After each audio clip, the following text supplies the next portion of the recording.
જય માતાજી મિત્રો, તમામ મિત્રોનું સ્વાગત છે આપણે એક નવા બ્લોગમાં। તો મિત્રો આજનો બ્લોગ હશે આપણે જો તમે જોઈ શકો છો પાછળ આપણે એરંડાનું આપણે પિયતનું પાણી આપી દીધું છે અને બાજુમાં આપણે તમને બતાવું તો બ્લોગમાં બધા બન્યા રહેજો।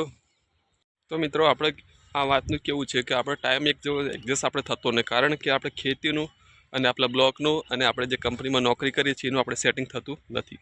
તો મારા વાલા આપણે સમયનો થોડું ધ્યાન રાખીને આપણે બ્લોગ વિડીયો બનાવવા જઈ રહ્યા છે, તો અમારી સાથે જોડાયેલા રહેજો। તો મિત્રો આપણે જે એરંડાની પિયતનું પાણી આપવાનું તો આપણે આપી દીધું છે અને આપણે તમે જોઈ શકો છો કે કાલે આપણે પાણી આપ્યું હતું અને આપણે એરંડાનું પાણી પણ આપી દીધું છે। અને તમે જોઈ શકો છો આપણે બાજુમાં જે ખેતર પડી છે એમાં આપણે ગવાનું વાવેતર કરવાનું છે, તો આપણે એ ગવાનું વાવેતર કરીશું।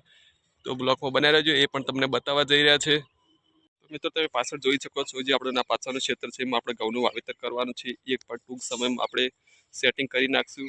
એમાં હજુ તો ઘણું આપણે તૈયાર કરવાનું પડી છે, કારણ કે હજુ ટ્રેક્ટર લાવીશું અને આપણે અંદર ખેડાવીશું અને ઘઉં જે વાવેતર કરવા છે એની પૂંખણી કરીશું અને આપણે ચારા બનાવીશું, એ પણ આપણે ટૂંક સમયમાં આપણે વાવેતર કરવા જઈ રહ્યા છે। તો મિત્રો તમામ મિત્રો અમારા બ્લોગ સાથે જોડાયેલા રહેજો।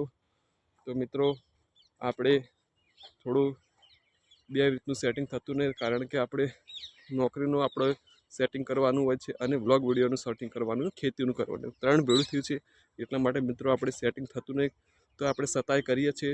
તો મિત્રો આપણું આ ખેતર છે એમાં તમને વાત કરી કે આપણે બનાવવાના છે, આપણે વાવવાના છે ઘઉં, અને આપણે જે તમાકુનું આગળ વાવેતર કર્યું છે એ તો આપણે કમ્પ્લીટ થઈ ગયું છે, એ તો તમે જોઈ શકો છો।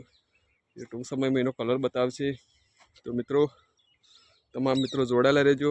અહીંથી આપણે જાવીશું બીજો કોરા, જે હું તમને બીજું પણ બતાવવાનો છું, તો વિડીયોમાં બ્લોગમાં બનાવી રહેજો। તો મિત્રો આ એક ખેતર નથી, આપણે ગામમાં બે ખેતર છે, બે ખેતરમાં આપણે વાવણી કરવાની છે, એ પણ તમને બતાવવા જઈ રહ્યા છીએ। તો બન્યા રહેજો।